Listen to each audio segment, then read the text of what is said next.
Mike, turn your games down. Hi, everybody. Welcome to episode 152 of Games My Mom Found. I am Mike Albertin, and who's playing Dark Souls before Dark Souls with me tonight? You have somebody, if you weren't looking underneath the table and happened to press a button, add Merica from Talk Games Chew Bubblegum. And I didn't know we were supposed to have a witty opening, but I'm Daniel Mellman from, I guess, south of here. South of where I am. I don't know where you are. I'm in Minnesota, and he's in Virginia, right? Yeah. So you could be south of us easily. Well, right now I'm north, but I'm from south. Oh no, we never really tell people about the witty thing. I don't even always do it. All of a sudden it just came out. Mm-hmm. Yeah. So before we get too far, a couple things I want to say is one, we have a Christmas. Wait, no, when you're hearing this, I have a new poll, and we have a new Patreon poll. I don't know what it is right now because I forgot to think of it before I recorded this podcast. So go check out our Patreon poll. For little as $1, you can go vote in our Patreon. I don't know what it's going to be. I have an idea that it might be. Well, no, I know it's going to be. It's going to be what MCU show should we watch and review. Hawkeye, which will be done by the time that this poll ends. Or should be, if not, well, we'll just record a little later. Hawkeye, WandaVision, Falcon and Winter Soldier, and Loki. You get to decide what we're going to cover. You choose. And there will be, midway through this episode, a Steam code giveaway because I have too many to give away. So listen for that. And then I'll introduce what we're going to be talking about. As you heard in the opening, my joke, which you will hear many times throughout this episode, I'm sure. We are going to be talking about Zelda 2, The Adventure of Link, which came out in NES back in 1988, and then the Famicom Disk System in 1987. My God. Made by Nintendo, of course. Yeah. 1 year after the first. They were really going hard. Yeah. But games were different then. Yeah. This is a game that I've never played before, and I have because when I first got into emulation, that's when I first found out that Zelda 2, well, I mean, I knew of it, but that was the first time I ever tried it, and I think I played for maybe 5 minutes and turned the game off because I'm like, this is hard. And it was stupid, and I never played it since until I had the wonderful idea that I was going to put this on the show, and I'm like, we should play Zelda 2. And then I started to play Zelda 2 and went, oh God, what did I just do? Yeah. Yeah. I loved our messaging system that we had going on. Yes. It's like, what? Are you using save states? Are you rewinding? And then Daniel's like, no, I didn't use any of that. It's like, well, yeah, I mean, I wanted to see what it would have been like, and the little hints I got in that message thread were definitely useful. I don't think I would have found that mirror otherwise. So the mirror was a joke that Adam made in the opening. There is one part in this game you have to go to a table in a house and duck underneath the table and you get an item. The game does not tell you that in any shape or form. And why you would duck under a table, I don't know. But there it is. Yeah, that's probably the hardest puzzle in the game. Like, it's the only house without anything else in it. So maybe that's how you're supposed to do it. But I was just mashing B going through that town and, oh, here's the mirror. Yeah, that was my first, I have no idea what to do. I've already beat, a dungeon, or I can't even remember where I was at this point, but I was like, all right, time for the walkthrough. I started this game with a walkthrough and a map. I was actually going to go to FedEx office and print a world map of this game so I could have it to help me while I was playing it, but I beat the game before I got to go to print my map, so I didn't print my map. But I used one on my phone. The maps are cool. Like, the manual for this game is so beautiful, and they have, one of those Lord of the Rings style maps of just here's Hyrule, and it just feels like this great journey. Also, I just double checked. To be fair, the mirror is optional. You don't actually need the life spell. Yeah, but you probably need the life spell. You need the life spell. There's no way around that. So one thing we should say is this is the same Link from the first Zelda, but not the same Zelda from the first Zelda. Yes, yes. I think this we all game found out after we beat the game. Yes, because there is no story in this game. I mean, there is a story, but there's not much. All you get in the opening of this game is Link. Zelda's sleeping. I think she's been under a curse, and you have to go save her. The most of the story, which NES era, is in the instruction booklet, which of course none of us had because it's 2021. So I'm looking at the instruction book because I'm finally all right, I didn't check it out. I want to open it up. This instruction booklet for NES was 52 pages long, and I want it. I'm going to go on eBay after this because it is, like you said, the art in it is amazing. It's so detailed. None of this would have helped me during the game, but it is just, I want this just for the little pictures of Link. And there's so much story in it. Yeah. Wow. Well, I mean, this was the time where you had to put story in your manuals. Oh, by the way, the manual is only $10 on eBay. So Yep. Okay. Getting it. I need it. That way you'll know to hold the reset button when you turn the system off. Jesus. There's a lot of little things to this game. Like, I mean, just getting into it, like, we didn't know it was because the instruction book tells us. So supposedly the same Link. Apparently, when Link did the first Zelda game, he's only 10 years old. 10? And in this game, he's 16. Wow. But apparently, in between Zelda 1 and Zelda 2, he dropped all his items and threw them away somewhere and got really weak and then started this adventure. To be fair, he doesn't level up at all in the first game. No, but he had hearts that he got. Well, Yeah, but weird things happen when you hit puberty. We all know that. yeah, the forces of Ganon are gathering. Maybe they're just hitting harder. And There you go. I didn't realize it with the same Link. And I also didn't realize, like, I guess the Zelda that you're saving is Zelda from 100 years ago that's been sleeping. Mhm. Or something like that. And all of a sudden, the Triforce of Courage just showed up on his hand and he has to go get it. Or Yeah. So should I just summarize the plot here real quick? Sure, please. The backstory. So it's after Zelda 1, a mysterious symbol appears on the back of Link's hand, which kind of stays around in the other games. Like you see it near the end of Ocarina. So he goes to Impa, the princess's caretaker. She's like, oh, I know what that is. So they go to this altar that's been sealed for over 100 years. And inside there's a woman sleeping. She's like, this is Princess Zelda. She was put under a curse by a wizard years ago who was trying to find the power of the Triforce. There are apparently 3 Triforces. They have wisdom and power, but can't find courage. So she's like, yeah, in order to restore this stuff, you need to break this curse and find the Triforce by putting gems in these 6 temples to destroy the barrier that the court wizard, the good guy, set up. It's a little confusing. There are too many wizards. It's in NES era. But yeah, it's neat that, oh, you saved Princess Zelda. All the princesses are named Zelda in honor of this comatose woman. And now you are this legendary prophesied hero off on another quest, which I think is a cool setup. It is. I have always been wanting to play this game. That's why it's on here. I mean, because I knew a little bit of the story before, because when I was a kid, I had a Zelda coloring book that had stuff from the first Zelda and this game. Even though I never had played either of them at the time, I only played Link to the Past. So I've always been interested. Like, I know, like, the Impa in here is essentially an old woman. That looks, that's how she looks. I'm assuming it's from the instruction book also. Yeah. Now I'm pulling up the instruction booklet again. Because my coloring book, it was an old woman. She's usually portrayed as an old woman, right? Yeah, I think there was like a part in Breath of the Wild where you see her young, but that's it. In Ocarina of Time, she's younger. Yeah. And Skyward Sword has time travel, so it's pretty wild about that. Never But played she that shows game up yet. as an old woman. Oh, well, spoilers, it has time I don't travel. care. I mean, when a game is that old and I have purposely not played it on purpose, I can't feel. When I get to a point where I don't know things about a game, that's just like, I'm just amazed sometimes. This has happened with a few games where I was like, a big cliffhanger. I'm like, what? I didn't know that. Yeah, Skyward Sword is how they kind of link all the games in the series together. They do it pretty well. One day. I was Keep going to say, I wish I didn't know that because I don't have any desire to play that one. I do on the Switch because I don't have to play with most controls. I like that game. I think that's a good game. One day. I'm gonna play it and I'm gonna be like, why did I wait so long? Yeah. Yeah. So, I mean, one of the gimmicks in Zelda 2 is that this game is not a top-down action game like you had the first Zelda and Zelda 3, Link's Awakening and Link to the Past. This one is a 2D side-scroller like a Mario, except you don't jump very well and you have a sword and hit things. And you actually get experience points. Mm-hmm. Yeah, Which is kind of a also little Dragon different. Quest influence there. I mean, it's cool. Like, I was always excited for the fact, that you had experience points in this game. I thought that was a really cool thing. I'm like, okay, I can level up, even though level ups aren't really, you get very little experience too, because, well, Dan, you'd made this comment before we recorded where the Famicom version actually has less experience necessary to level up. Yeah, by the end, I think you need around double. It doesn't make a ton of that much of a difference, or at least didn't to me, because you automatically level up when you finish a dungeon. Yeah. So if you kind of grind out those early levels a little bit, you'll end up at the level cap. Level cap, I think, is too low also.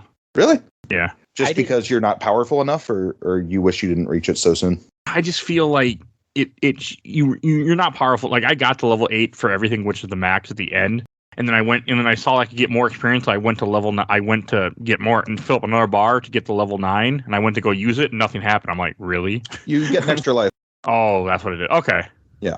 It wasn't worthless, but still, I mean, I just felt that there should be more levels because you should be able to get stronger than what I was. And I would have gladly grinded longer.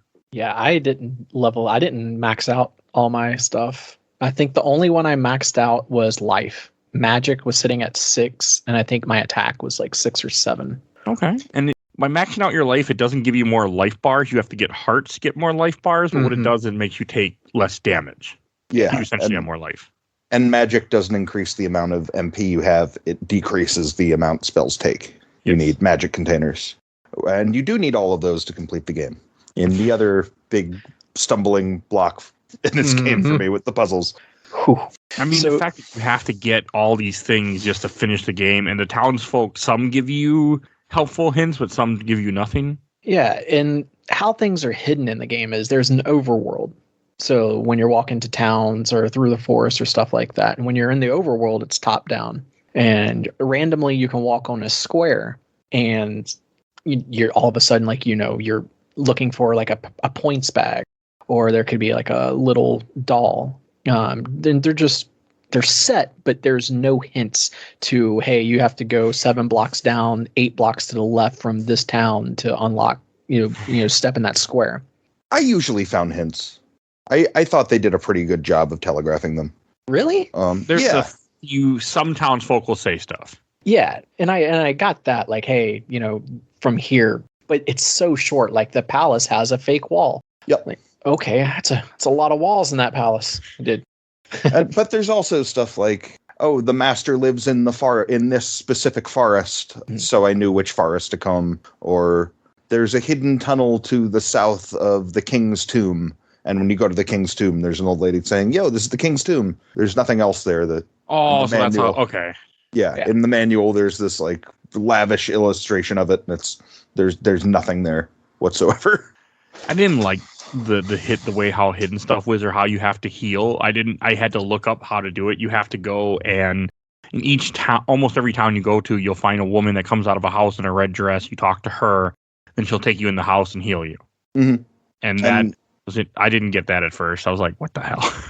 Oh, I was talking to everybody. Same. And then, it was like, hey, you should stop by. It's like, this sprite heals health. This sprite heals magic. Yes. And I was like, all right, lady. I'll come see you. And then, Reminded me of Grand Theft Auto before Grand Theft Auto. It was a little suggestive. I always made jokes about that with my friends as a kid, but it's just like, oh, follow me, I'll help you.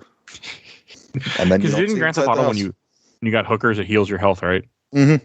Okay, that's what. Yeah, I mean, it's also a cool thing that this game has towns, like because Zelda 1 didn't have towns, so you actually have multiple towns strewn across this world map that you're traveling, and one of them is a ruined town, which plays a little bit of part, but it's a very cool game. Like what they did is very interesting. It's just so, if this game wasn't as hard as it is, I would have enjoyed it a lot more. Yeah, in the first game, they're just people hiding out in caves, and I think a small part of Zelda 2's overworld is supposed to be 1's overworld. It's just this place where there aren't really people.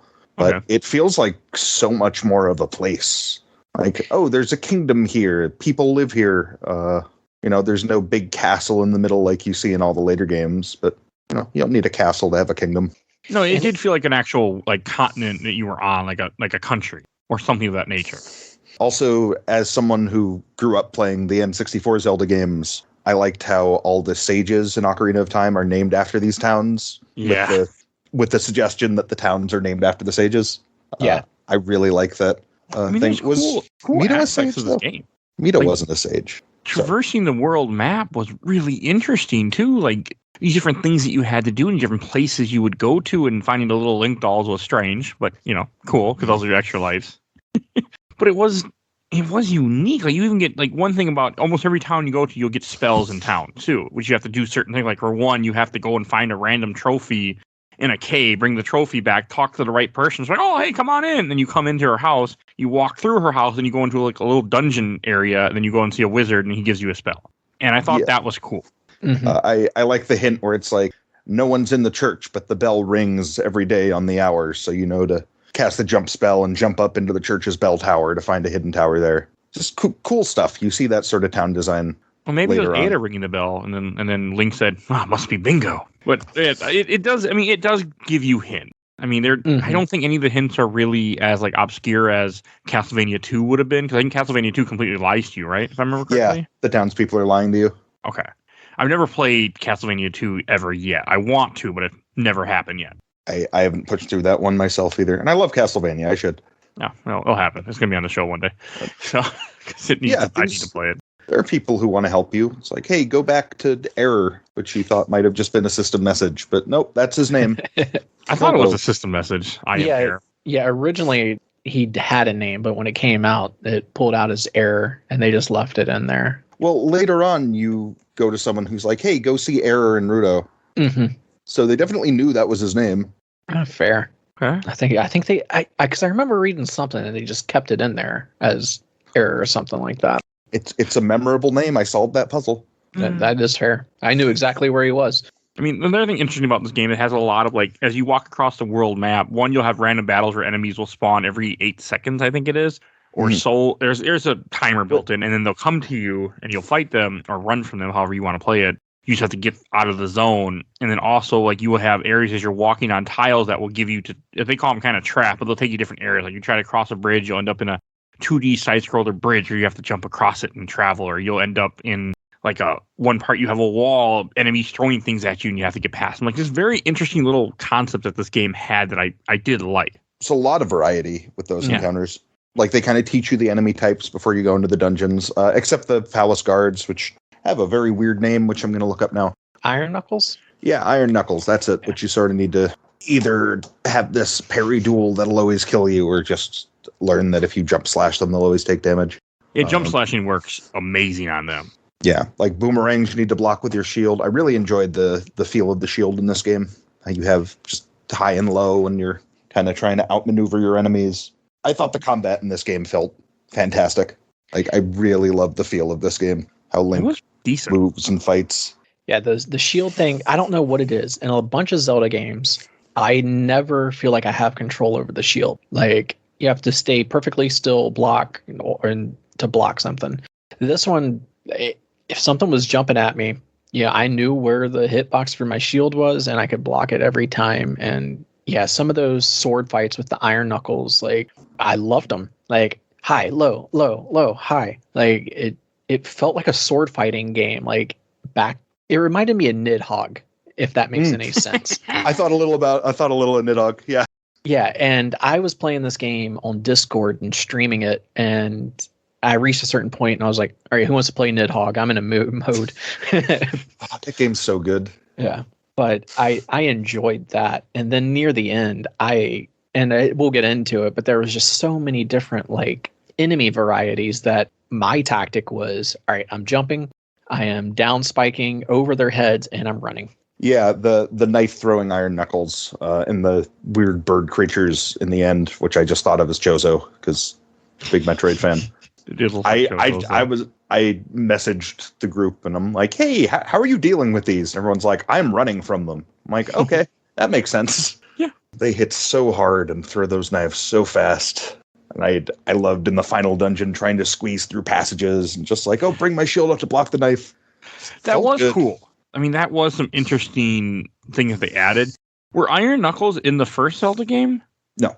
Okay. So, I mean, that's cool. Another game where you have your first experience of them being Zelda's Adventure. I like the Iron Knuckles. I mean, I think they look cool. They look like little knights. And then you have to jump, and if we were saying jump and slash them in the head is what the internet told me to do. And it works really well. It does. I enjoyed them. I did not. And one thing about this is, like any NES game, or almost any game in general back in this era, they like to change the color. So the Iron Knuckles, you have a lot of palette swaps, and I like that. Because you have orange, red, and blue, and their power goes up respectively. But blue of any enemy of these types, they throw things at you, which I did not like that they threw stuff at you. It bothered me because I had a hard time blocking it. Even though you are right, like with the shield, you can block well. I just didn't like to have to, because normally I'm right in their face, and it doesn't give you a lot of time to watch where the sword goes, and I was trying to smack, not defend. So a lot of times I would just cast shield on myself, which is a spell that you get in this game, which halves your damage, which he turned into a red tunic, which made me laugh, because, the red tunic makes you stronger. And I would just go right in their face and just keep hitting them, and just tank the hits until they died. I would just run. The hardest part of this game for me by far was before I found the shield and life spells. I did the first two palaces before that. and I died a lot. And I wonder how big a percentage of my deaths that was. Because the final dungeon was long, but I think I only died 3 or 4 times. It was more like, oh, you have a lot to get through. Yeah, I died 45 times in this game. They keep track for you. Oh, wow. Damn, I didn't know that. I only died a couple times, and it was always on purpose because I use rewind, so I cheated as best as I could. See, I would die for the purpose of I'm out of magic, I'm out of health. It's I can't take this beeping. I'm just gonna die here, restart. And yeah, it was magic to me. I had all this stuff to my disposal. You know, I had reflect, I had fire, I had shields and high jumping and be able to turn into a fairy. And I would only use shield and, you know, regain my life. Other than that, like jump a few times, like for the parts that you needed to. But I was so stingy with my like magic. I was like, I need this. I don't want to use it for anything. And when it came time in the later levels where reflect would have been amazing, I was just like tanking, like Mike said. I was just tanking and running. Like, nope, I need this stuff. I only really use reflect. Reflect is a spell you get later on where if you block something, it bounces off you. Like when you fight Wizrobes. I think this might be maybe not the first game of Wizrobe, but they have Wizrobes in this game. The only way to beat them is to deflect their magic at them. So that's the only time I really used it. So it's interesting because that's the only thing the shield actually reflects, the Wizrobes and the Wizrobe bosses. But it powers up your shield and it can block like the fireballs for the red octopus enemies. Just a lot of stuff you can't block otherwise, you can suddenly block with reflect. And I wonder what the original translation for that spell was. That's cool. Whether it's like shield up or something. It's probably something better than what we got, reflect. But again, this is an old game, so I'm sure there were lots of translation errors. Yeah. And the fact that your magic only lasts for one screen. As soon as you go to a next screen, your shield, your everything, it's gone. And which is annoying. Very annoying. I thought it was interesting being like, okay, do I use my shield here? Do I try and push through the screen? Am I going to take much damage here? That's a cool way to look at it. I just didn't. I was also like Adam, I would try to save my magic because any game I play, I try not to use whatever the expendable items are for some reason. I mean, you have to use magic in the game. Another thing about this game is that all the enemies have a random % chance to drop something. Like they'll drop potions. A blue potion only fills 1 bar of your magic, or a red potion that will refill your magic completely. Like I could not imagine playing this game without the life spell because I was, even with rewind, I would still have to heal myself because I would just get my ass handed to me sometimes. There are also the red magic pots hidden in a lot of statues. Yes. Except there's also a random chance it'll just be a red iron knuckle, which killed me right before the final boss, which was a great time. Yeah, so the guide I was reading, it was like, yeah, all right, now after the elevator, jump off and hit this, statue for red magic. And like 2 times, I looked at it and did it, and a red knuckle came out, and I was like, why are you doing this to me, guide? Why are you lying about this? Like, this is not cool. I'm coming to you for help. Luckily, I figured that out because there are red potions at the start of each dungeon. So if you're getting low on health or magic, you can just backtrack. And I realized, sometimes these are going to be iron knuckles, and you can just leave and come back because they respawn if you leave the dungeon, which is very nice. But the enemies don't really respawn in a dungeon if you clear a room as you're running around a dungeon. Right. I think they might if you leave the palace, but if you leave, they respawn, I'm sure. But if you're in the dungeon, they don't respawn until after you exit the dungeon. Yeah, even mini bosses, which was nice. Like there are a lot of mini bosses in that final dungeon, and once you beat them, you don't. There's a lot of mini bosses in this game too. I feel like. Yeah. Like the enemies in this game are not easy to take, even if you know what you're doing and you have a guide just telling you the strategy. They're still hard to pull off. Even with rewind, I would struggle with enemies, and I'm like, well, this isn't normal for me. The boomerang guys. By far, my worst encounters are boomerang guys. I just could not get the rhythm down of blocking, and I never stood a chance. Like, give me a knuckle any time of the week, and I'd be fine. But if a boomerang guy came up, I was running. So I got a joke for you, Adam. What do you call a boomerang that doesn't come back to you? I'm listening. A stick. Okay, I like that one. Yeah, stupid joke that I saw where I work on one of the TV screens. I'm a big fan. And I will see y'all next time. They're terrible. Like, I did not enjoy fighting them either. I would just tank them because I was the same as you. I just couldn't, like, yes, you can block their boomerangs. I would jump over and I just, like, I know it was coming back, but I'm just like, I can't. I had a really hard time blocking the way you were supposed to with it. It just it didn't work well for me. I didn't like it. It was, because I'm also not a really good, like, NES is not my era of gaming. I don't like NES games normally. I don't normally play them because I grew up on the Super Nintendo mostly, so I stay away from NES a lot. But I love Zelda. So I eventually got those. It took a lot of practice. Like, okay, when am I actually going to be able to block this high one? Because you need to get really close to block the high ones. And you can't duck under them.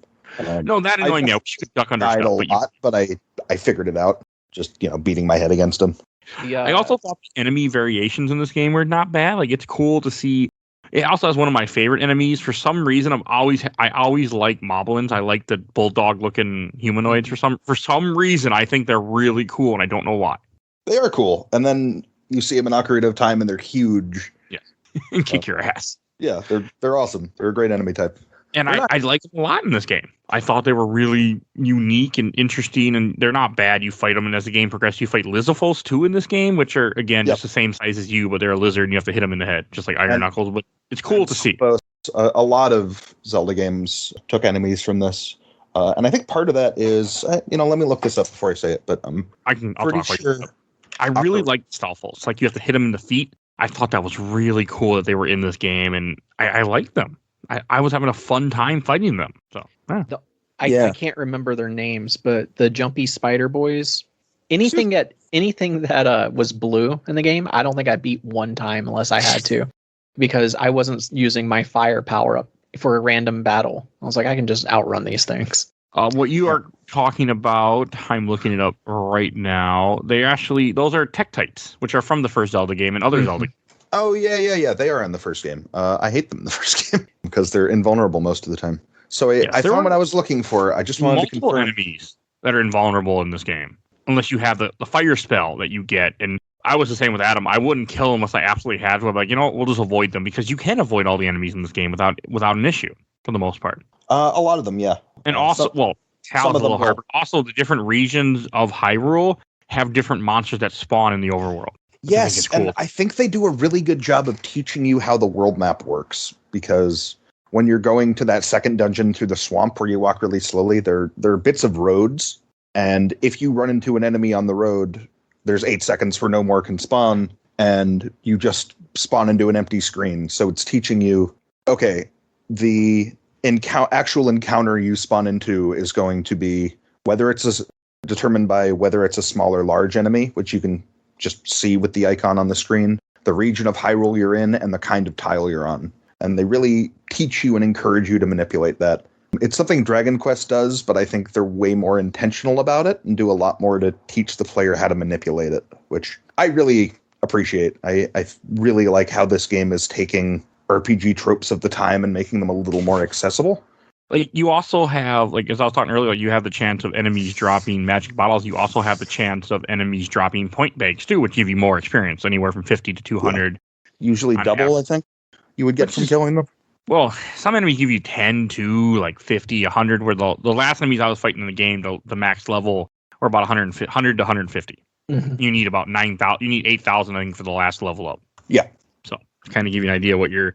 And I didn't mind it. I'm like, okay, because I like grinding in games, and once I got the hang of the combat, I just sat by a town, grinded in the woods, and then would go in the town and heal up. Yeah, that second continent, everything gave a lot more experience. It was all 50 or 100, and they went down pretty quick. So I grinded a few levels out there. I think you have to.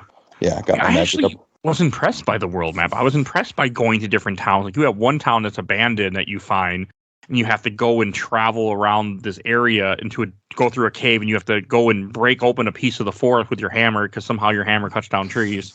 Yeah, there's one old man in this like poison town where wherever you're outside, you're taking damage. So you need shield to get through it, which someone tells you in an earlier town. And there's another guy telling you, no, the survivors are camping out in that woods, and you need to cut down the forest. I didn't know you could actually cut down the forest until I got there. That was cool. I didn't realize the game tells you this. Yeah, I was going to be my next question, because there are 2 spots where you need to use an item in a certain location that, like, finding the town in the forest. Like, okay, yeah, I knew the town was in the forest. And even looking at a guide, I still had issues trying to find that town. And then using the flute to summon the palace.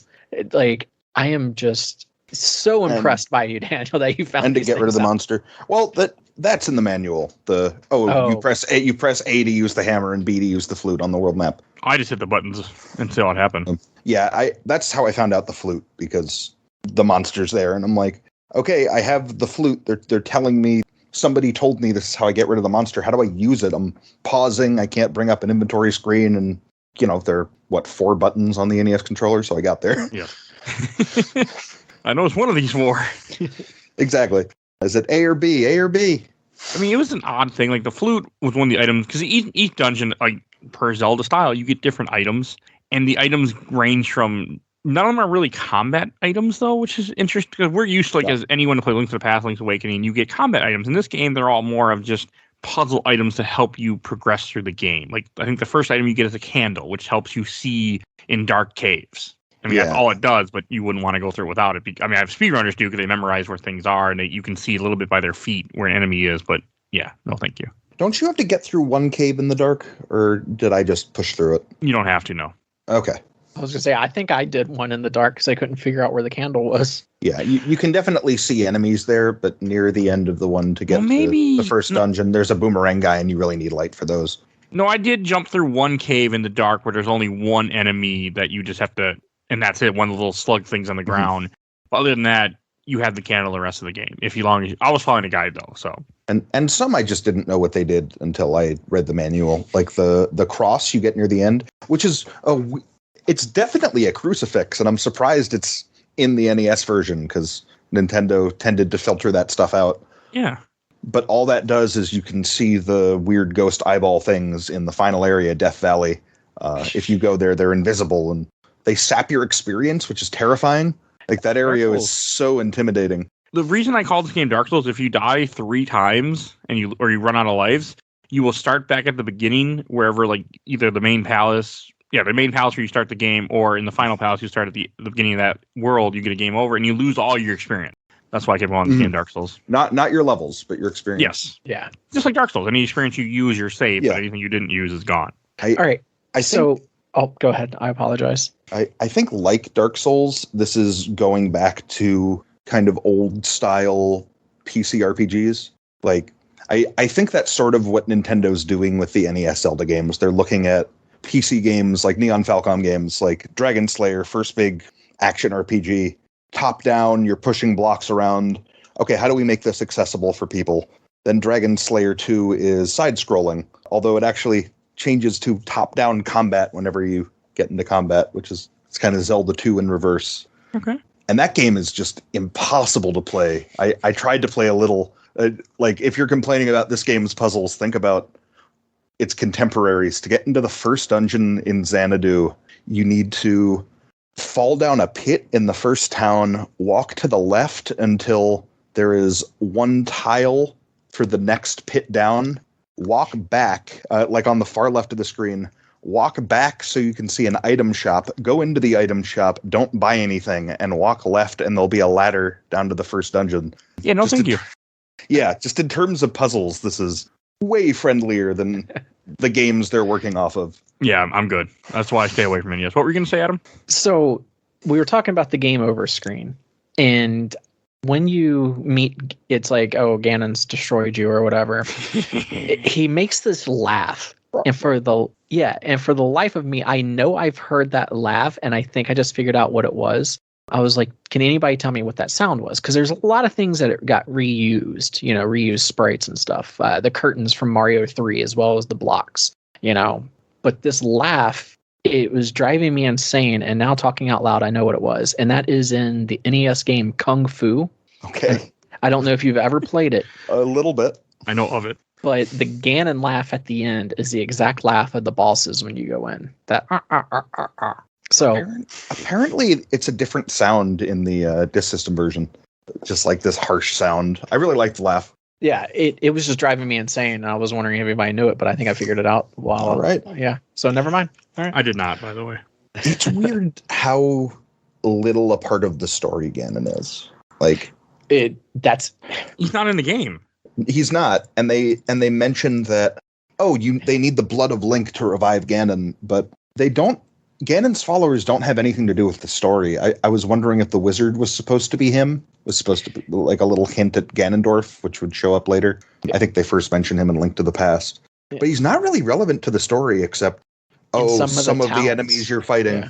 Well, yeah, in some of the towns, you'll talk to somebody, and it's like the eyes of Ganon are everywhere, and then they turn into a bat. Yeah, that's weird. Yeah. Sometimes they turn into a bat and like, sorry, I can't help you. Because bat. Yeah, the only thing I could think about was Thunderblight Ganon for that one fight that you were talking, because you had to use thunder, and I was like, well, that doesn't make sense. But I knew what the final battle was. Like it's an old game, like you hear things, but I was expecting like after you defeat this, I think they call it the Thunderbird or whatever. I was expecting to change it to like Ganon or something. I was expecting a lot more Ganon, except for a game over screen and the townspeople just saying eyes of Ganon are everywhere. Mm-hmm. I wonder if the idea is you're going further and further into his territory, because Hyrule's not in great shape, like especially around Death Valley. You see Kasuto is poisoned, and I mean, that could be it. Maybe he's slowly taking over and like, we need to restore the kingdom to fight back against this, but really not a part of the main. It's a B plot, all the Ganon stuff. I mean, it kind of was that phase, I feel like, too, from Nintendo, where like games, like back in Nintendo era, a lot of games, like you go into something different, like the sequels be so different. Mm-hmm. So that could be they were trying to do something, like, okay, we want to have a different enemy, not because the series hadn't been established to the point now where Ganon's in every game, period, pretty much. It's just that's the way Zelda is. Yeah, as Metroid always has Metroids in some shape or form. And the thing you're fighting at the end isn't even really an enemy, right? Like, I mean, it's gameplay wise, it's an enemy, but it's the wizard testing you to see if you're worthy of the Triforce of Courage, which is the sense I got. He shows up for a bit. This very short old man holding a Triforce bigger than he is, and then he summons Shadow Link. What it is that he just creates a shadow of you for you to test your courage against yourself. Yeah, you're not going up against, Ganon's champion or anything. Speaking of Shadow Link, I first encountered that character in Ocarina of Time. Yep. And I learned when development of that started, it was as a Zelda 2 remake, hence the focus on sword fighting. Damn. Just saw that from Did You Know Gaming. So that's cool. why. Yeah, that's why I think there's so much Zelda 2 stuff in that game. We should have a remake of Zelda 2. There should be a remake. I think a few more tweaks would make this game a lot more accessible. Like, just little stuff, like infinite lives. You wouldn't lose a whole lot. Yeah, infinite lives, and then not having the ability to, like, just lower the amount of damage that enemies can do to you. Yeah, do so much damage. That one boss with the swinging mace, like, while it wasn't a hard fight, like, once you got a rhythm down, it was actually probably one of the easiest fights in the game for me. Uma. Yeah, but if he hit you, goodbye life bar. Like, he did so much damage to me. Oh, yeah. I cheesed him because I had to rewind, but yeah, he could fucking hit you hard when he hit you. What was everyone's toughest bosses? I'm curious. My toughest boss, honestly, I think it was the Thunderbird, because at the time, that's one of the last fights. Well, it second to last. Yeah, second to last fight. And as I mentioned, I didn't have my magic fully leveled up, so I used the thunder the one time to get a shield down, and then after that, I didn't have jump, I didn't have shield, I didn't have anything. So it was like a bullet hell boss. Yeah. And I was just and not even doing a lot of damage. I'd have to hit him 2 or 3 times to take down one life bar.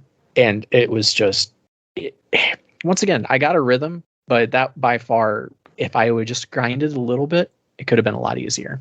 Jump and shield are really useful there. Yeah, I could see that. I think that was also the toughest one for me. Just trying to figure out where exactly his hitbox was, getting there with enough magic. Always visible too. I felt like he would shoot a lot of fireballs at you. He's a hard boss. Yeah, and after you hit him a few times, he just goes nuts with it. I definitely had to tank a few hits and use the up slash. Thankfully, once he's dead, he stays dead. I had to go back to the beginning of the dungeon and walk through, and I'm like, all right, I only have 2 lives. Can I do this? And he just wasn't there. I'm like, oh, okay, time for the final boss. That's nice. I wonder if bosses respawn if you get a game over. I don't know, but I just remembered about up slash for that battle, and that would have been so much easier for me. Yeah. I tried up slash. I usually just jumped and smacked them. I couldn't get up slash to work. It's So- really nice against the eyeball enemies. I found that out near the end. The little blue ones that were just everywhere. Yep. Yeah, that's Yo. when I was like, oh yeah, up slash is the thing. That whole Death Valley, that walk to the final dungeon, It's it's hell. so threatening. Like really is. you're walking through these canyons with bottomless pits, encampments filled with Lizalfos, those eyeball enemies that sap your experience. Like more than Yes. hard, it's just scary. Oh, the wolf heads. that shoot at you. Yeah, God forbid you get two of those that, like sandwich you in. Oh, yeah, Like, yeah, yeah. There were so many times where I was just like, and I even mentioned it on the thing. I was like, I'm playing Dark Souls after this. I need a breather. Like at least in Dark Souls, like I'm like, oh, that was fair. It sucked, but that was fair.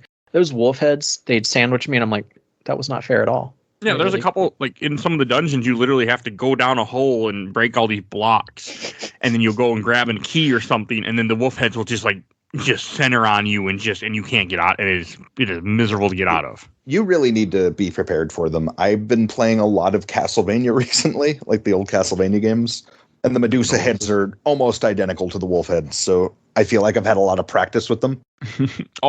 One thing we hadn't mentioned, well, we kind of mentioned, but I want to talk more about, like, this is the first game that has a downward slash and upward slash, which I feel are famous because of Smash Brothers, where I first saw them, and that was the way you pogo stick people. I remember doing that all the time. I didn't realize really this is from this game.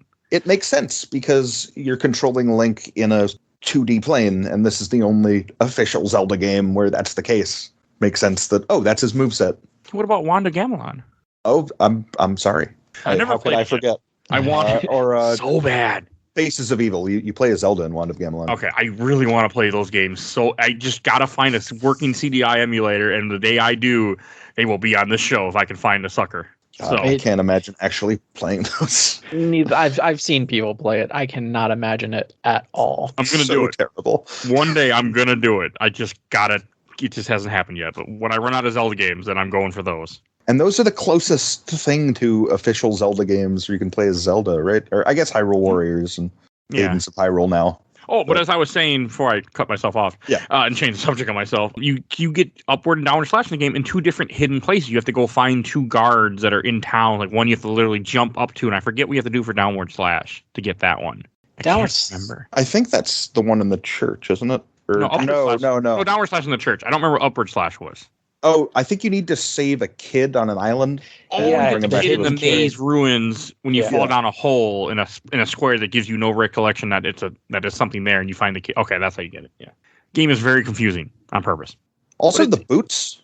The boots were weird. 'Cause, like, you can walk on the ocean, and you can, but only in very specific parts of it. Oh, we were talking about earlier. The items in this game are just so strange. Like you said, the boots. I mean, just weird items that don't really like. I thought, okay, maybe I can jump higher. No, I can just walk on certain water squares to get to a palace, mainly. It was nice because so the biggest reason this game is hard, I think, is whenever you game over, you respawn at the altar at the very beginning of the game, and you need to walk all the way back to where you died, even if it's a dungeon on the other side of the world. And the dungeon where you get the boots is behind this huge maze with a bunch of like 2D action sections you need to get through. And once you get the boots, you can just walk across the water to get there. I thought that was neat. Because I think most people are going to die after getting those boots and have to walk back. It's just like, oh, nice Yeah. progress. And that kind of reminded me of the Dark Souls, where Yeah. you unlock a little shortcut to get back to where you need to go. And yeah, that was super helpful because, like I said, at certain points I was like, all right, I'm dying. And before I went into the final castle, I died. And I had 3 lives going in, and I walked all the way back. I was preparing myself for that one. I thought about grinding lives for the final battle, like looking up where all the 1-ups are. But I'm assuming those don't respawn after you grab them. They do not. That's also shitty. Yeah, it's brutal. Like this game is just too brutal at times. It's cool, really damn cool. Just brutal. Mm-hmm. Yeah, it's not an easy one. I mean, like we were talking about. One of the other items you have to get in the dungeon, the raft, which you only use for one part to literally cross continents, and that's it in one spot. And That's a big moment, though. You're going to a new continent. Yeah, I know, but still, I was just like, okay, come on. And then you also have another item we hadn't mentioned. You get the glove that lets you break open blocks, which is very useful. Yeah, that was cool. Missing any Especially items? because the walk to the swamp, the area where the second dungeon is so long. So y'all did all right. That was your second, whatever the third dungeon was, where you get the glove. I Yes. think in the strategy guide Mhm. that was the third dungeon. So that's the one I did second. The maze. Okay. Yeah, and this is where I went insane because at this point I hadn't looked up anything, and I grabbed the gloves. And before you go into that room where the gloves are, there's falling blocks. Oh yeah. And then That on the makes sense. way, and then on the way back, you can stab the falling blocks and break them. Yes. That didn't correlate in my head that there was another room in this palace that had a wall of blocks that I could stab and break to progress. I think that's the second. Sorry, go ahead. Oh Is that well. second dungeon? Yeah, that's the second one, but that's Oh a Okay. digression. well. See. Yeah, I did some of the dungeons out of order, so I was trying to say I'm like in the right way. I went insane, and that's when I was just like, how do I get back to this wall? And I could not find the wall, realizing I was in the wrong dungeon. Yeah. I mean, this game is confusing though. Like, it's not. It's a very confusing game, and it's meant to be. Mhm. I also feel like part of it was the whole rental period at the time, where games were made purposely harder because of rentals. They didn't want you to beat it in rental. I think that's what the changed experience levels are for. I don't think they changed much else. I mean, like one game I know that changed a whole lot from the Japanese North American releases, Castlevania 3. That game is way harder on the American. Really? Oh yeah, but the didn't- Japanese version is much better too. Because Yeah, I know about the music. I know the music just sounds like in Castlevania 3, Grant in the Japanese version can throw his dagger at all times. In the American version, he cannot. Also, the What? difficulty in the American version has been ramped with how much damage enemies do is higher. Like to give you an example, Mike, co-host of the show at times, he played through Castlevania 3 and beat it legit when we did our episode of it a long time ago, and then he went and he's been playing the North American version, and he was freaking struggling with it. He's like, this is so goddamn hard compared to freaking the Japanese version. It's one of those cases where they really cranked it up. You're totally right. So I mean, I wouldn't be surprised if some things other in this game are also tweaked for America. I'm not surprised at all. I think I read all the differences. There's not a ton. Like the water is animated in the disc system version. Oh, that's not. Yeah, it looks nice. Yeah. Oh, it's wow. trying to. Also, we haven't really talked. One thing I do want to talk about. We talked about some of the bosses. Another one, like the first boss you fight in this game is called Horsehead. It literally is just a humanoid with a mace and a horse head. So when I played through this first dungeon, I was, you need to backtrack once, and you're getting into the combat, and I'm like, yeah, this is awesome. I could do this. I would play a whole game of these dungeons, and then the difficulty spike for the second one is so massive. I kept telling myself, okay, I'm not going to cheat until I finish this dungeon, then I'm going to start doing it. And then I found the life and shield spells, and I'm like, oh yeah, I could do this. But that first dungeon is so much easier than the rest of the game. It lulls you into a false sense of security. You're not wrong. The game's not as hard as you think it is. Or way harder than you think it is. Oh, that's what I meant to say. That's what my head Yeah, I said. was like, That's what came out of my mouth. out of all the games that we've played together, Mike, hearing that's not as hard as you think it is. What? I'm tired. I drank a lot last night. That's my excuse. Although, like I said before we were recording, I think I found the first one harder. Like, I play a lot of platformers, so that could be it. And I thought the first one was hard as balls. So Okay. Nothing wrong with that. I really want to play the first one, though, now for the show. I think it's because I played the first one so much because it was one of the only Nintendo games that I had growing up, so I played it a lot. I used to know how to get out of the Lost Woods by heart, and I know if I played it, I could be like, oh yeah, it's north, south, south, northwest. Like I would be able to tell you immediately as soon as I started playing it. But what really helped me, and as I mentioned, like a lot of my fights in this game, I was just running, jumping and running, and before I started playing this, I don't know how familiar you are with Mario ROM hacks. Yeah, like Kaizo Okay, stuff? yeah. So I wanted to get into Kaizo. Like I watch a bunch of streamers, and I just wanted to do it. So I downloaded 2 ROM hacks, realized I can't do it. Then found a ROM hack that it's like a tutorial. Learn to Each level, Kaizo. you learn to Kaizo. I love Learn to Kaizo. So I was playing Learn to Kaizo before this. I was like, oh yeah, great. I need to start Zelda. And then there was certain times where, like I said, I was playing on Discord, and my friends were like, good thing you've been playing Learn to Kaizo, because you are just like, exactly. I know the timing of my jumps. I am good at this point. So now I want a Zelda 2 Kaizo. Oh God, I'd try it. I'd be interested. We should. I would love to talk more about Kaizo sometime. Alert to Kaizo, I'm having so much fun with, and some easier ones. Yeah, they're a lot of fun. Yeah. I do want to do ROM hacks eventually on this show as another one of the shows that I do. It just hasn't come to fruition yet where we do fan-made games. But it's on my list of things to add into the rotation of shows. Nice. Yeah. So if you guys are interested, I'll hit you up when that comes because I have a couple ROM hacks. Like, speaking of Zelda, there's a Zelda ROM hack of Link to the Past I really want to play one day. So I've been wanting to do the randomizer. I really want to do a randomizer of Link to the Past. That sounds fun. Have you seen the Super Metroid Link to the Past combo randomizer? Yes. Yeah. You should watch that. Yeah, you like walk through a door in Hyrule and come out on Zebes, whatever. And you're like finding heart pieces or Zelda items in Metroid and vice versa. Parallel Worlds is the one that it's a ROM hack that somebody did of Link to the Past. It's part of Link to the Past because, obviously ROM hacks. That's the one that I've been meaning to play one day. Awesome. It's like Zelda's cool. It's on my list one day good. to get around to. We'll see, but one day. I think enough of that. Sorry. Yeah. That was my you're fault. fine. That happens all the time in the show. I think the Zelda series is going places. Yeah. If they keep it up, who knows? So there was one enemy in this game that you fight throughout that I want to mention. That you fight throughout the temples that I avoided every single time. The Margos are like these red witches. I never even knew how to hurt them. I just saw them and ran. Witches. That's what they said. They're witches. They shot. Yeah, they were orange witches that shot like fireballs. Yeah. Yeah. I jumped on their heads and kept running. Right, like. When I would do a down slash, it would hit them once. So I don't know if my attack wasn't strong enough, but one of those enemies I never beat. I just jumped over and kept running. Trying to look at what you mean. They looked like the old ladies in town, but they were in dungeons and they were orange and they would wave their hands in the air. Yeah. Also, I can't be the only one that when you saw the Arnell, the little blue or red little, like, they look like piranha plants that would spit fires at you and jump up and down. Yeah. Feed me, Seymour. Yeah, that's what they look like. And also, this game had freaking Stalfos. I mean, they call them something different. They had armored Stalfos. Those I really liked, too. I thought they had a really cool design. Looks like they are, in fact, called Stalfos. Okay. The wiki I'm looking at doesn't say that, but okay. Okay. Well, I'm on a different wiki, so who knows? Every temple has the same type of enemies, but when you get to the Great Palace, where because the whole thing is you go through all these different temples, you put crystals in these temples, and if you put crystals in there, you eventually are unlocking a force field that will let you then access the last dungeon, the Great Palace, which you don't really know that. Maybe it tells you somewhere. I didn't know that because I wasn't paying attention. But as you do that, I was like, I guess if you walk into that force field, if you didn't put all the crystals in, you automatically die. It just kills you.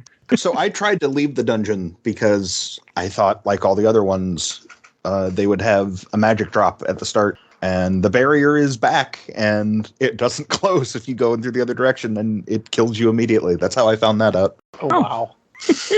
That's cool. And I was also surprised that this dungeon has different enemies. Like, you fight these, they're called Fockles. They're big, like, bird griffins, and you fight, like, Fockers. That's what they're called. F-O-K-K-E-R, Fockers. Sure. And they're like the Iron Knuckles that you fought, but they're just stronger. And I really did not enjoy fighting them. I got the sense that it's like, oh, you're in the finale now, and this is the elite guard, and it's the enemies you know. But I thought it was neat from a storytelling perspective. I hated those because once again, I liked the combat, but at this point, I'm running, and up until now, I could outrun the enemies. No, these boys could jump; they would follow you, and their fire. I did not like them. I did not either. Yeah. I would avoid them at all costs. I avoided them for the most part. And I had some exciting moments of, trying to get through trapdoors and blocks while dodging around them. And I actually really like the final dungeon in this game. There was one room where you had to break blocks to get across this room, and I had a blue one of those Fockers just following me, and I was just running from them because I couldn't kill him when I tried. It just wouldn't go well. Yep, that's exactly when I was telling my version of them. I was imagining that room. I took out the red ones. The blue ones I just ran from. Okay. Yeah, the red ones weren't bad. The blue ones were terrible because they could throw stuff at you. There's also Fockles, which are the ones birds that shoot fireballs in the air. Those are tough. I think I only got past one of those without taking damage, like ever. Okay. Also, the slimes in the final dungeon are called bots. And the dumb-looking big slime that just spawns right on you is called the Bot Master. It was only one of them. And all I did was like instinctively jumped up and up slashed him as he was falling. He burst into a bunch of little ones, and I kept running. And I was like, what was the point of that? Just a little troll. It doesn't look like it belongs in this game. It looks like a Dragon Quest enemy. Yeah. So we mentioned the hardest boss, but by far the worst experience of this game, and you mentioned it a little bit earlier, Mike, or actually I think it was Daniel. When you're walking through the overworld, it would trigger these little scenes. The overworld with the wall and everybody throwing rocks at you, and it's annoying. I died so many times because I didn't want to use my shield. And I ended up always tanking them, but it was just so tedious to go through all of those. Did we lose Mike again? No, I'm still here. Oh, okay. No, I mean, since you're mentioning bosses, one of the bosses that we haven't talked about yet that I want to mention that is like super easy, but I had a hard time with him at first because I didn't have magic when I walked in this room. I had to kill myself. Is Karak. Karak is a wizard that I don't think you can hit. You have to reflect his magic. So you have to get the reflect spell at some point in this game, and you have to you're supposed to just sit in the corner, cast reflect, and just bounce the magic back and forth to him. That's what I did. That's what I did too, but he spawned on me a couple times. I had to so I literally went more in the middle and did it, which is not as easy, but yeah, you can definitely get to places where you don't have the magic you need. After a certain point, after I saw how useful those life and shield spells were, I would occasionally even get a dungeon item and be like, all right, I'm going to go to the next town and grab the spell and see what I can find, see if I can find a heart container. And that was also useful. And it's cool that you can do that. Dungeons don't collapse until you've fully cleared them out. Which is, they collapse after you beat them? Yep. If you already have the item. They're just replaced with a rock texture. Oh, that's cool. Oh, I saw that. I didn't realize that, but I did see that. I never paid any attention to that. It kind of reminds me of Breath of the Wild, where it's like, all right, we have all these temples around the land just waiting for the great hero to awaken once he's ready. And, suddenly, oh, Link's ready. Turns out he's a legendary hero. Go and find these. It's sort of a similar setup to that. And then they're sealed again once he's done, because they exist only to train this one dude. Okay, that's unique. Mm-hmm. And then one of the other bosses, which I like, this is probably my favorite boss of the game, was Rebel Neck, which is an iron knuckle riding a horse with a lance, and you have to jump on his head. I had so much trouble with him. He was fun though. You jump on his head, you knock out the horse, and then he gets rid of the horse, and then he comes and fights like a regular iron knuckle, but his health is refilled because you were just hurting the horse, not him. I thought that was a really cool little trick. Yeah, and the hitbox is specifically on the horse's mane, where it's not armored. Oh yeah, it's pretty cool. Yeah, that was one of my favorites. So many of the battles were fun, especially as soon as you learned the pattern. That was definitely I got happy, especially because in the last one you fought him 2 or 3 times. Mm-hmm. It made me feel like I finally knew what I was doing. But a lot of these enemies we see in later Zelda games has a horse head, and this guy Iron Knuckle riding a horse. I couldn't even think of it. What's that word? Yeah. We got the horse head, and then the thing riding the animal. Yeah. Have they ever made another appearance in a Zelda game? I don't think so. I think they did. Oh, apparently, I just looked it up. They're in Cadence of Hyrule. That makes sense. That's why I don't know it. I never played Cadence of Hyrule. Oh, it's really good. I should. I have a Game's Switch. Awesome. It's one of the games I bought a Switch for. Because I do love Zelda games. Yeah. I really wouldn't call Cadence of Hyrule. It's got Zelda in there. Right? It's got Link in it. Yeah. It has an overworld that has dungeons. Yeah. I mean, I know it's a different game. It's what the hell is that game called that it's based off of? Dancer. Yes, I know it's something different, but still, because it's also way easier than Crypt of the Necrodancer. It's like a good introduction to that, and also a cool Zelda game. I saw it once because my friend had it on Switch. The music is so good. It's remixes of Zelda music, which is some of the best music. I really like the music in this game, by the way. I didn't listen to any of it. I played this entire game with no music. Oh. I love the music when I wasn't holding my fast forward button, because a lot of the times I'm like, wow, how long is this stretch? Oh yeah, I can fast forward. Well, I listened to the music and I liked it. Yeah, it was good. Oh, there are a couple things I want to mention still that we haven't covered yet. One, I want to talk about one of the bosses, Barba, which is one of the later, it's second to last. It's the last temple that you do where you get a crystal. And it's a freaking dragon that comes out of the lava that you have to hit in the face. Oh, that one was so intense. I liked him. That was cool. That one was, yeah. It Yeah, and he's going to shoot fire at the platform you're on, so you need to jump to the other. I was like sweating during that fight. I was so tense. that was like, yeah, I found the pattern in that one because you could jump over his fire on the same platform and hit him in the head, and then crouch next to the ledge when he went down, and you could hit him again. Mm-hmm. Yeah, as he like wiggled down, you had to time it. You could hit him. I would hit him. I would try to hit him twice. I would also rewind if I fucked up. I was so really scared cool. of lava. Well, I love anything dragon-like. I mean, I know this is more of a snake than a dragon, but still, anything like this, I'm always happy to see in a game. And again, an almost identical boss shows up in Ocarina of Time. Oh, Gavagia. Yep. Huh. Okay, that's cool. Yeah. I didn't think about that. That's cool. And Rubbleneck could be kind of like Phantom of Ganondorf because he's riding a horse. Mm-hmm. Yeah, you definitely see some of those fingerprints left on that game. Yeah. That's interesting. Yeah, now that I think about it, I think the dragon was my favorite boss. Wasn't there... So there's one spell in this game. You have to do something really stupid to get. Don't you have to talk to a guy in town, gives you a spell, and then you have to walk to a fountain, cast spell to unlock a door that gives you something, but I can't remember what it was now. I think that's how you get thunder, right? Yeah. No, That is really they stupid. tell you there's like hidden stuff at the end of the town, and it's like, hey, say the magic word. Yeah. They pretty much tell you what to do. I also Okay. like that it's called the spell, and that the magic word is spell. Yeah, It's you've so learned silly. you've learned the most powerful word there is. Spell. Oh, and this is where you get the magic key, which you need the magic key to get into the sixth palace because the sixth palace doesn't have any keys in it.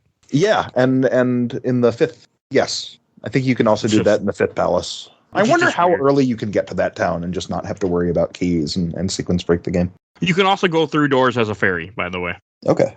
You're not Oh. supposed to, but because of whatever reason, if you switch into and turn into a fairy, as a fairy, you can go through doors, lock doors. Really? I didn't know that. It's a speedrunner hack or speedrunner thing that they do. Also, looking at it now, Iron Knuckles are bosses in Ocarina of Time and Majora's Mask. Huh. They're mini bosses, Okay, so they do show up again. more things we learned. And then there's only one other or two bosses, but one I'm saving. One of the ones we haven't mentioned, the second boss, Germa Fencer, which is just a knight that his head comes off, and you have Fencer? Yes. It's a weird name. That was a weird boss because it's almost identical to the first one, but the heads just start building up and shooting things at you, and I'm like, And he what the hell only is has going on here? one other appearance, which is in Captain N, the Game Master. Oh, what does he look like in Captain N? I gotta look this up. Yeah, I was gonna say I'm so curious now. He has a broom. Well, that's What's his name again? Germ. I'm gonna put it right in the chat. Okay, thanks. So yeah, and this wonderful boss that we all don't ever heard of before because they put him in one thing and then they will never again. Well, they want to sell that one game. Okay, Anything else? sure. yeah, it looks like he's just like fanning whoever's supposed to sit in that chair. I want to watch some Captain N at some point. I don't think you do. I'm sure it's terrible. Oh, I'm sure it is too, but that's part of the fun. I like the Super Show. Just like, okay, how's Nintendo trying to sell these things to kids back then? Oh, and those Goriayas, the guys with the moon ring you were talking about earlier, they are the same enemies that you fight in Link's Awakening and other games. Okay. They don't That kinda throw makes anything, but they're like sense. white dogs in Link Awakening, I think. Yeah. That's cool. I didn't realize that's the same enemy because they Are look they so... only in Link's Awakening? Because that's like a weird other universe. Well, they're also linked to the past in other games too. Okay. I find it so strange that there's so much that come out of this game that you see in other Zeldas throughout the ages. And yet, if I talk to anybody right now, it's like, hey, you ever play Zelda 2? It's no, I haven't. And Yeah. yeah, like the names of like the sages you were mentioning, because like as soon as I went into the town of Rudo, I was like, oh, cool. Like Yeah, Rudo, Rauru, Mito. yeah, and just seeing everything, and it's like so much came from this game, and yet right now you are the only two people I've known that's ever beaten it. Yeah, this game has a reputation as not a very good game and a very difficult game. And I don't think... I think that's doing it a disservice because it has so much cool stuff. And like you said, so much Zelda stuff comes from this game. Yeah, no, it's not a bad game. It's just very challenging. That's its biggest issue, I think. Yeah, it's definitely a game of its era. I would not recommend this to most people. But if you like NES games, go for it. It's a good time. Yeah, And and agree with that too. looking back on it, like if I was to play it again, which I think I will one day, it's not that long either. Like you can beat this in a day or two. if you know what you're doing, yeah. Yeah, well, if you do it, make sure you have a walkthrough. That'll help. I had to. This is also a game where I would beat a dungeon and have to put it down because playing 2 dungeons in a row just felt too exhausting for me. They get Because this really game was intense. very exhausting to play. Like it wasn't. I had fun, but it was a tough adventure to play. Mhm. And I'm not the biggest fan of that. Definitely an intense experience. It really was. I mean, I can't imagine how you found all these secrets, but I guess I'm glad that you did, because now we're able to talk about we're able to say the fact that you can, like the game, tells you, not just like, well, how'd you figure this out? Well, Jimmy, who has his uncle works at Nintendo, he told me to do this. Like, you didn't have that. And I'm sure if everyone was playing it around the time, you'd be trading those hints and, plugging away at this over months.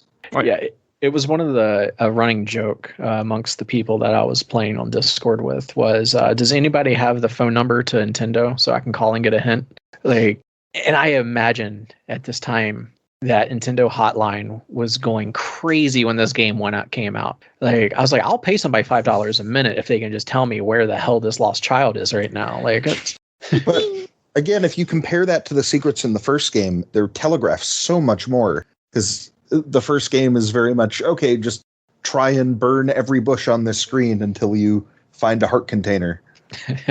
Fair. Yeah, that's fair. I thought it was way more accessible than that secret-wise. This is also the first. I mean, both Zelda and Zelda 2 both don't have heart piece. They have just heart containers, which I personally like more. And this game also had magic potion that you find throughout the game. Like you said earlier, you need all of them to get the last spell for some reason. Yeah, they are a little vague about that. It's just like, if you go into the room before you have all the stuff, it just says, come back when you're ready. Yeah, which is stupid in my book. Again, they do in the first game. You need a certain amount of heart containers, or need to beat a certain amount of enemies to get the other swords. And Did you need the other swords to beat the game? Not technically, but I mean, they did. Yeah, I feel like they do that in all the Zelda games. Like Breath of Wild, like Master Sword did. Mm-hmm. You need a lot of hearts before. They don't in most games. Zelda 1 and Breath of the Wild's all. Yeah, in Breath of the Wild, I think it's very much a Zelda 1 reference. Yeah. Oh, I thought another game did it. Where you need Link to the Passage, you get the pendants. Majora's Mask is no Master Sword. Ocarina of Time is get the 3 stones. Didn't occur to me that it was referencing Zelda 1 until now, but it totally is. Yeah, it is, for sure. And Breath of the Wild's a good video game. Is Zelda games telling me that are just good video games? Yeah. Wait, you've never played Breath of the Wild, Mike? I did for a few hours after I beat Dark Souls 1, and I quit it, and I have never played back. I have never went back yet. Oh my! It's a good game. It is a fantastic. No, I really want to replay it. I need to buy it on Switch. I only had it on Wii U, and I'm waiting for Switch to lower it to $20 like they should, and they won't. Not going to happen. I know it's a Nintendo property. I think it's $40 right now. No. I don't know if it's still going on, but GameStop was selling it for $27 new. There you go. I'm going to GameStop later today, so I would check it out because that's a pretty good video game. $27. It's a great video game. Yeah, I really, because I do want to put it on the show. It's going to be one of the later Zeldas that we do in the show at some point, but I want to do it. And one more thing we should mention that we've been kind of avoiding is, I know we kind of breezed on it earlier, but I want to go a little more in depth. You fight Dark Link in this game for the first time. Yeah, he's hard. He is and he isn't. The trick to beating him is that you sit in the corner and just hit, and he dies. Eventually, I was streaming the final dungeon on Discord, and someone told me to do that. I'm just like, sit in the corner. Just sit in the corner, duck, and stab, and you'll beat him. But you can also damage him when he comes down from a jump, because otherwise he'll parry all your strikes. It's a cool fight. It's a very cool fight. I would like to beat it without the cheese at some point, just to have that experience. I'll probably use save states for that. But it was really cool to see. And I didn't realize until just now when you kind of made that comment that, it's somebody who it's essentially a test. And I think that's really cool. Yeah. Just like, are you this legendary hero that is worthy of the Triforce? You beat Ganon 6 years ago when you were 10 years old, but hey, we can't trust you. Where are you reading that? Was he really 10 in the first game? Like a little kid? That's so weird. Well, he's 16. Let me see. Yeah, in the wiki. In the wiki, it says he's now 16, and it's been 6 years after. Jeez.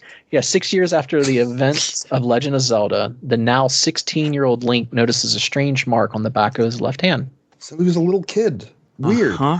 What did you do when you were 10, huh? You saved the world too? I mean, that's probably around the time I first played The Legend of Zelda. So you saved a world. Wow, 10 years old. I think I finally learned to tie my shoes at 10. And here Link was off saving the world. I was definitely playing with fire, so I know that. Any last things to say about the game before we go on to questions, comments that we might have missed that you guys want to say? And I think we've covered everything just in an odd. We've had a long podcast. little rambly. Only an hour and 19. I mean, Yeah, long as 3.5 hours raw audio for Final Fantasy VI. So, hey. So I think I do want to just, I mentioned this briefly, but I do want to highlight that I think with these early Zelda games, Nintendo is taking new hardware. This was kind of the, Zelda 1 was the flagship title for the Famicom disk system. To take these PC-style experiences and make them kind of more robust and accessible action games. And they did that in one way with Zelda 1 and in another way with Zelda 2. I think they're drawing on different PC RPGs and making them, their own thing. And I think it went a long way towards taking those mechanics and kind of disseminating them through game design in ways people could actually enjoy. And I think that's really neat. And it's cool seeing such a radically different take on that same goal with Zelda 2 here. Anything else, Adam, before we go on to questions, comments? I've got nothing. Okay. I'm going to do first. I actually got a few from this. Firstly, I watched the entire Orbital 2 replay from Dan Burke. I was young when I played this game, but I did beat it. A kid in school didn't believe me. He was stuck in the final dungeon. I went over to his house and proceeded to beat the game to his amazement. It was a great feeling. I liked the game as a kid, but never played it again. But it seems most people rank this entry low on their list. Yes, because it's hard as hell. Yeah, just keep. Hey, if I know anything about this show and replaying games when you're older, don't keep that experience the way you have it in your mind and just enjoy it from here on out. What game did I ruin for you? Silent Hill 2. Okay, yeah, we hated that game. Really? I'm going to replay that game soon. No. Huh. Just, I promise you, don't. Just keep whatever experience you have in the back of your mind of how great that game is and leave it alone. Just please. I replayed the first one recently and really liked it. All right, well then maybe you'll like the second one. Go to our episode though. From Justin Bowman. This game unironically bobs up and down within my top 5 games of all time. Okay. The entire soundtrack is 100% bops. The pre-cameos were super cool to discover after playing Ocarina of Time. The gameplay, while simple, is super smooth and buttery. The game is challenging but completely fair. And the level-up system provides several ways to play the game and then move creatively can come in on New Game Plus. I think he's talking about Dark Souls. It can't be Zelda 2. No, I think I'd agree with what he said there. And it's interesting that he mentioned the pre-cameos because I wonder if more people played this before or after Ocarina. Like, I bet more people revisited this game than played it at the time because Nintendo's easier to get a hold of. Yeah, and Nintendo has done a pretty good job of making this game accessible, unlike a lot of their other games. This game isn't super accessible. I mean, let's see. It currently is available it was on the GameCube, Game Boy Advance, and I think that did this come out in Wii or Wii U ever? So this, I know Wii U, Switch.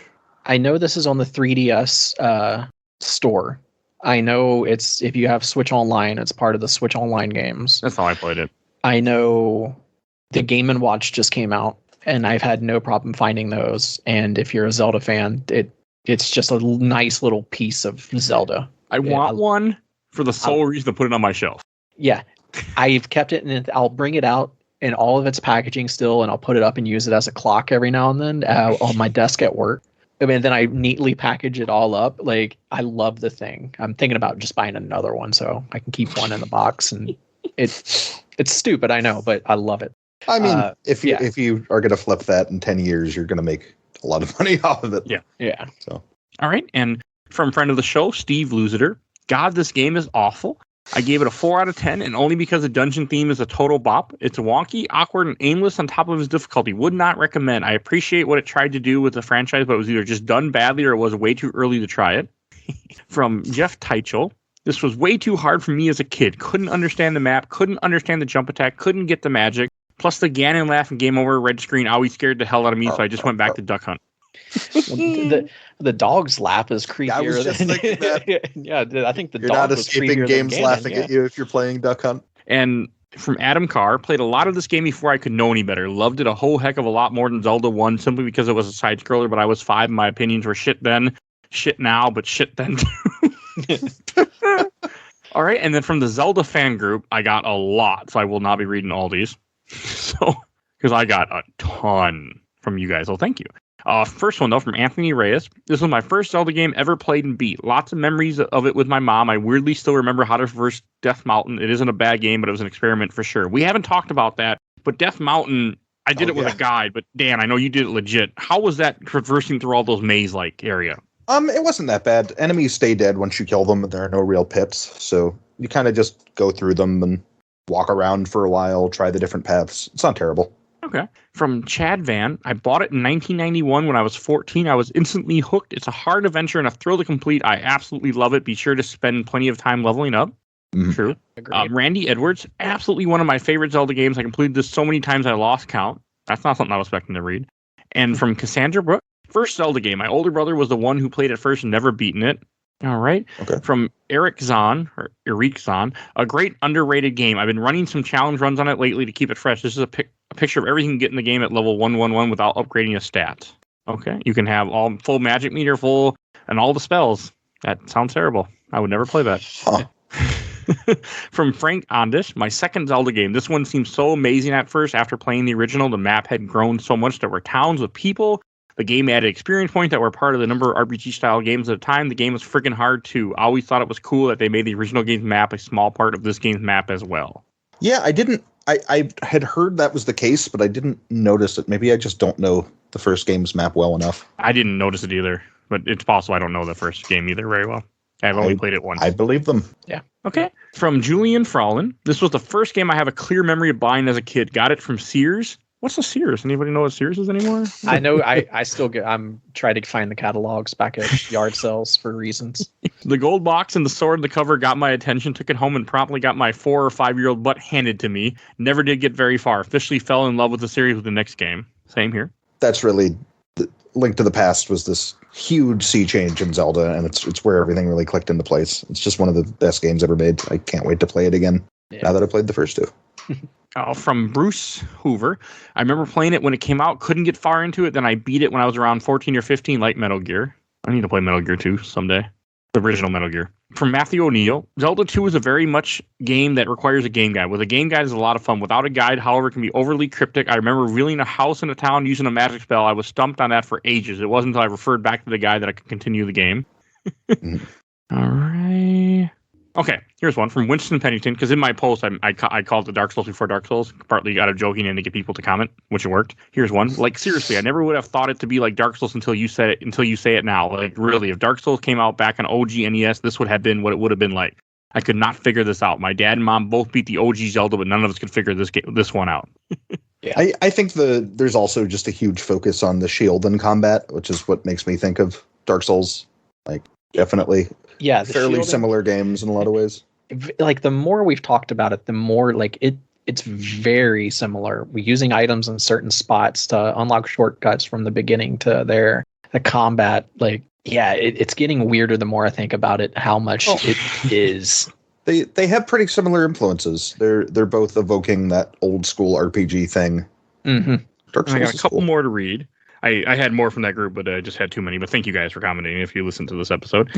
And from the official Laser Time community, I only got a couple, so I'm going to try to read these. From Dean Laser Time. Yeah, I'm part of it. It's one of the groups I'm part of. I post them that are nice enough to accept my post and not kick me out of the group. Nice. From Dean Deter. Personally, I think this is one of the best games in the series. I think it only gets hate because of how much of a departure it was from the original, but in my opinion, absolutely masterful in this competition. Sure. If it wasn't hard, I respect what it is. It's just too damn hard for me. But I respect that opinion. I don't agree with it, but I respect it. From Jack Rodriguez Dougherty, fun game and misunderstood and a little too hard. From Bob Henson, the game over screen scared me really bad and I saw it very often, so I didn't play this much. And last one I'm going to read from friend of the show, Carrie Chandler. As a kid and a huge Zelda fan, I could never get past the second temple in this. As an adult, I really appreciate this game for trying something different or a lot of things different. Mixing side-scrolling with an over-the-head perspective, an experience system, stat upgrades, and a magic and skill system, the game was honestly downright revolutionary. I think the only reason it isn't remembered very fondly is that it's just plain unfairly hard. Even with flash saves, it's brutal. Not wrong at all. Yeah. Yeah, that's all that I'm going to read from those. So thank you guys for commenting. And it has occurred to me that I never did a giveaway during this episode yet. So we're going to do it right now before we go on to the last part. I'm going to do the code for Sonic Mania for Steam. So this is the Steam code. Good game. I just happen to have it in the first one I pulled out, so we're just going to give that one away. The code is AX46CH7XZPE286B. So if you're still listening, there is your code for Sonic Mania. So I hope someone gets to download that and enjoy it. So that extra code. If you're going to do it, I'm going to do it. How's that sound? Okay. I've got some games, so let's do one. Trying to think of something that kind of fits this. You know what? How about Outward for Steam? Yeah. Okay. I'll give away a copy of Outward. So it'll be 6L8NDFZA7QDHZ. Okay, that's the first time. Well, you caught me good because I was before we got on here, I was on Fanatical buying some games, and I had some. I have a page of like extra games, so I was like, "Well, it's up. Might as well give one away." Well, I don't have a key on hand. It's the Christmas. Oh, you're good. I don't. I did add Outward to my list now, my wish list. If it ever drops like $1 or something, I'll have to pick it up. Well, I wish you would have. Before I said Outward, you could have been like, "Hey, can I actually have Outward and give away something else?" No, it's. Okay. I mean, I could edit this whole thing out, but I'm not going to. No, it's fine. I buy crap on Fanatical all the time. I'm sure I'll get it. Fanatical, very good way to get cheap games. I don't know. That's where all these codes come from. I give people away. All right, and that will bring us to our last part of Shelf, Stack, or Box. And Dan, why don't you go first? I'd probably put this in the stack. It's probably not a game I'm going to play again soon, but I came away pretty positive on it. And yeah, maybe revisit it somewhere down the line. Okay. What about you, Adam? So I'm a huge Zelda fan. I have just so much Zelda stuff that this would have to go up on the shelf. Not because, it's a great game, which it is, because it's going to look good on my shelf next to all my other Zelda stuff. And I really want this 52-page manual so I can look through all the artwork. But game-wise, it'd be close to a stack. But the more we've talked about this game, it's on the shelf. So much Zelda is in this game. So much lore, like the enemies, town names, just little things here and there that in the future games are a callback to this. And I think if you're a Zelda fan and have a way to play it, it's definitely worth a play. Yeah, it's hard, but I really liked it. And real classy looking box art for your shelf. Yep. Okay, I'll go last. This is going to go in the box.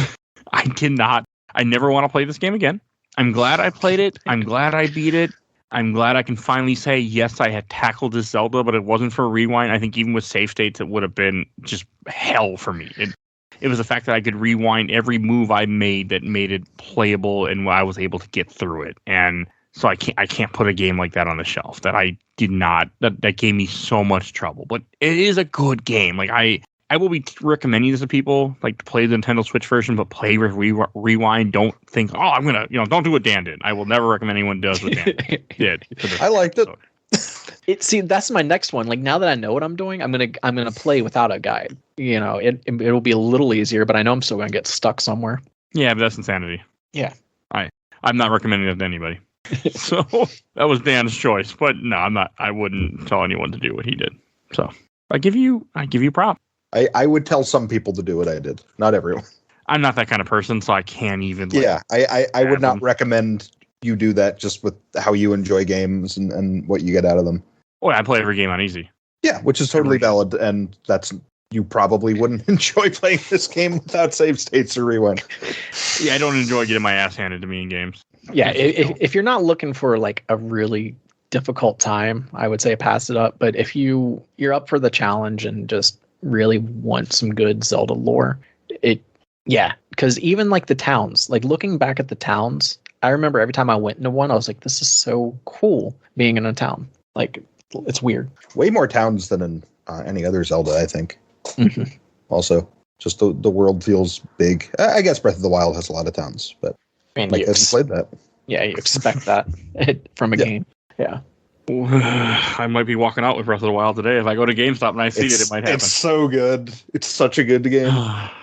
My wife will judge me because I bought Breath of the Wild brand new the day it came out for Wii U and have yet to really play it, so she will be judging me if I go buy it. I've been struggling with that with new Super Mario Brothers U, and I have it on the Wii U. It's in there right now, and I'm just like, I really don't want to hook it up, and it's only $40 now. So yeah, if it was 20, I would easily buy it. Or it was like 30 with all the DLC, I would have no problem buying it. But it's Nintendo, so I need to just understand that they don't care like that. Yeah. I will also say, if you're not entirely against hooking up your Wii U, that game feels way better on the gamepad than on the Joy-Cons. Just the controls just feel much nicer. Yeah, my Wii U is hooked up sort of, but I won't ever use it. So yeah, that's valid. So I have to. The last time I used my Wii U was to play Pokemon Snap for this show with Adam. Oh, that's a good. Because I could not get the ROM to work. Played it on 64. I don't have one of those near me. I have one in Milwaukee, I think. My old one is in Milwaukee at my parents' house still. Anyone play that second Pokemon Snap? I love Pokemon Snap to death, but I haven't. If you love, that new one. I played it. When we end the episode, we can talk about it. Mm-hmm. All right, we should wrap this up. So I want to talk about the next week's episode is a game that I have been meaning to put on the show for a while, but I didn't want to. But I'm doing it because, it's a good game. Next week, we are covering What Remains of Edith Finch. So, that's a game. Yeah, and if you like what games my mom found talked about, you should probably check out Talk Games Chew Bubblegum and what they thought about it as well. I forgot you covered that game. It doesn't matter. Shameless. I mean, it doesn't affect me. You gave me a chance to stop shameless plug it. Yeah, I love that game. I just forgot that you covered it. It's more of I was surprised. I was like, yeah, I haven't played it in years. And Tiffany, my wife, is a big fan of it, and she's been trying to get me to put it on the show for a while, and I just didn't want to. But I figured it was time. Yeah, it's a good game. Have you played it before? Yeah. Mm-hmm. Okay. I know exactly like the whole game. She's played it like multiple times, and the other guy that's joining us, he's played it before too. So, but it'll be good to talk about.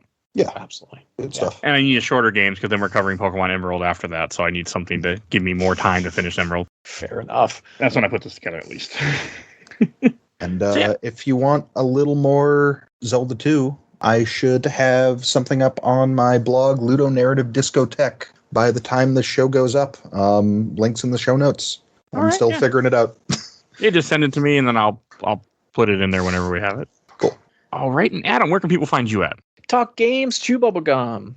And I know for the past 3 episodes I said we're coming back, but I know we're recording episodes today. I have been making some new graphics. We might even have a merch store coming up. I got way carried away with the graphic designs of some new things, and all we could keep thinking was that'd make a great shirt. Nothing wrong with that. I've been saying I was going to make shirts for the longest time, and I still haven't. So. Yeah, but no, we're super excited, and I know I keep saying it, but soon we'll be back up and running. Good, I'm excited for you because I know you've been wanting to, and I know it's been a while. Yeah, I'm glad that it's coming for you finally. It's so good. Yeah, congrats. Podcasting is a drug. It really is. Oh yeah, I know too well. Way too well sometimes.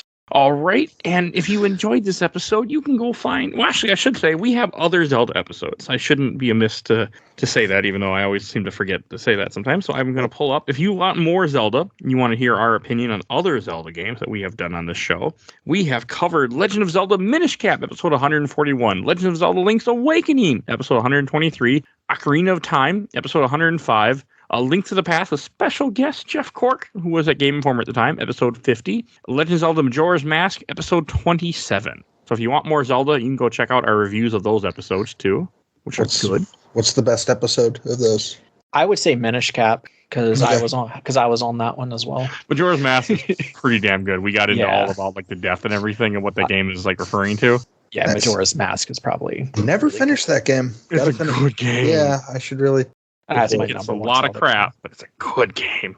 So I highly recommend that one. All right, and last thing that I should say is we got an awesome intro and outro courtesy of Helena at Hell Has Fury at TikTok. You will see a link in the show notes to her TikTok. Definitely go follow her. She made our music.